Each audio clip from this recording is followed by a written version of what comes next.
Вітаю вас, хлопчики і дівчатка, і запрошую у світ природи. Дітки, заплющте очі і послухайте звуки природи. Скажіть, що ви собі уявляєте?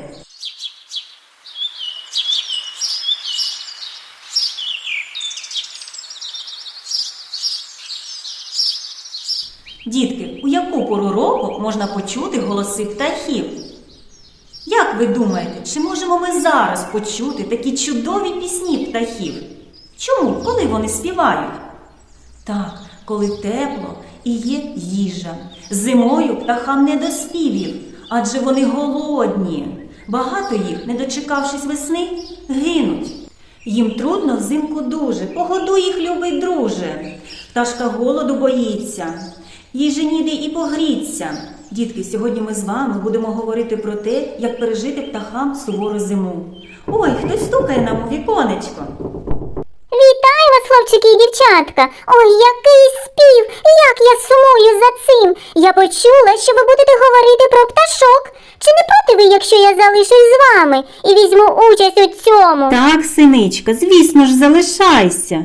Хлопчики і дівчатка, найстрашніше для птахів не холод, у них виростає підпушок під крилами. Найстрашніше – голод. Коли корму мало, для птахів настають важкі часи. Під час сильних морозів і хуртовин багато пташок гине від голоду, особливо в кінці зими, коли майже вся їжа закінчується. Особливо тяжко синичкам. З 10 синичок зиму переживає лише одна.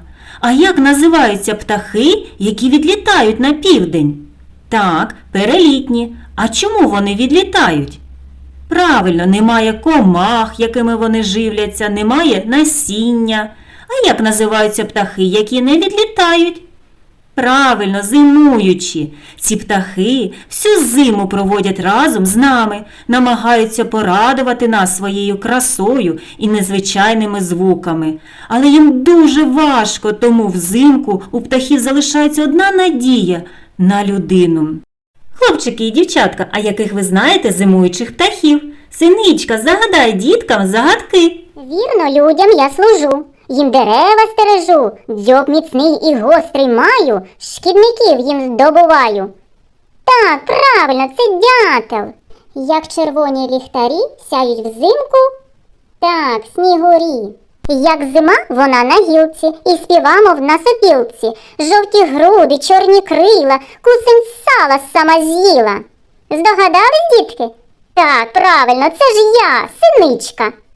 Хто це каже? Кар-кар-кар. Хто літає поміж хмар?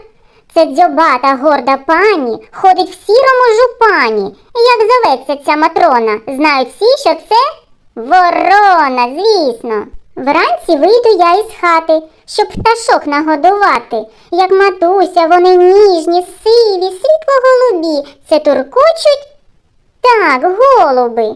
Скрекотуха, білобока, звуть усі її сорока, молодці. Що це за сіренька пташка?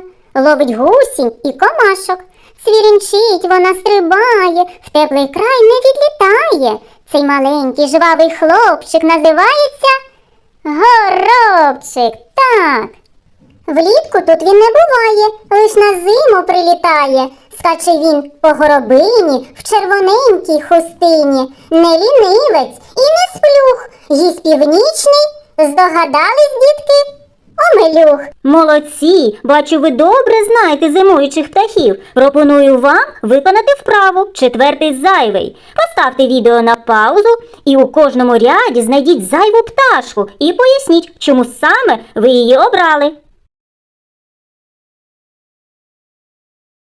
Дітки, а зараз послухайте, будь ласка, оповідання.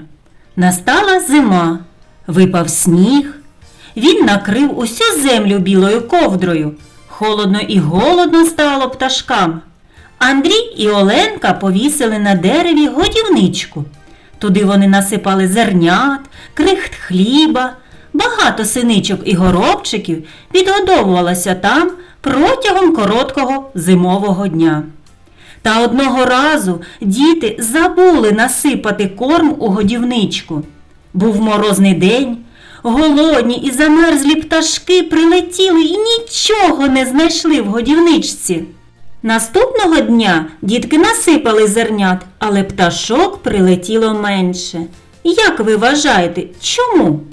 Пташка, яка в зимові тріскучі морози не поїла хоч один день, може загинути від холоду. Зимовий день дуже короткий, і ті пташки, які звикли знаходити їжу собі в годівничці, не шукали інших місць. Ймовірно, що вони загинуть. Тому, якщо поставили годівничку, треба обов'язково насипати корм щодня. Дітки, як же можна допомогти пташкам взимку?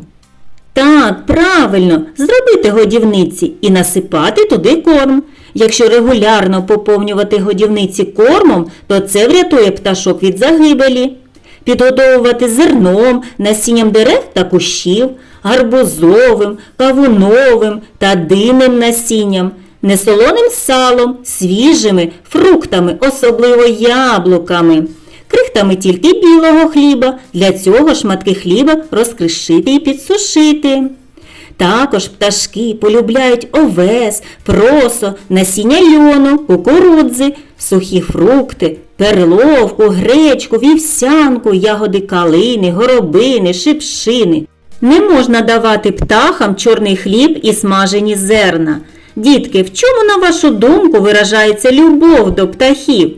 Поміркуйте, що б сталося, якби зникли всі птахи. Малята, пам'ятайте, їжу під снігом знайти важко, а щоб не замерзнути, пташкам потрібна енергія. А ви знаєте, що енергія – це їжа. Птахи – наші помічники, захисники наших лісів, полів, садів і городів від шкідників. Отже, пташкам взимку не так страшні морози, як відсутність їжі. Тож я пропоную разом з вами створити своїми руками екогодівнички для пташок. Для виготовлення екогодівничок нам потрібно 2 склянки зернової суміші, у мене овес, просо, насіння льону, соняшнику, кукурудзи, сухі фрукти, пів склянки борошна, пів склянки води, пергаментний папір, ложка, формочки для печива, мотузки, трубочки. З'єднуємо зернову суміш із борошном. Перемішуємо. Далі вливаємо воду і знову добре перемішуємо. Викладаємо нашу суміш у форми. І трубочкою робимо невеликий отвір.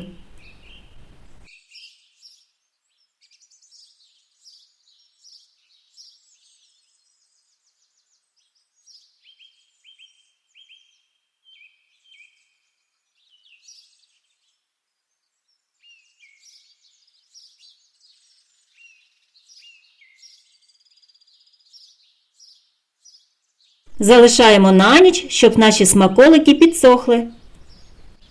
Ось такі екогодівнички вийшли у мене. Одним смаколиком пригощу нашу синичку, а інші розвішу на деревах. Ви також можете під час прогулянки разом з батьками повісити їх на дерева. І пташки будуть вам дуже вдячні, вони вже не залишаться голодними. Тож, дітки, чекаю на фото ваших робіт і кажу вам до зустрічі! Дякую вам, дуже смачно, до зустрічі!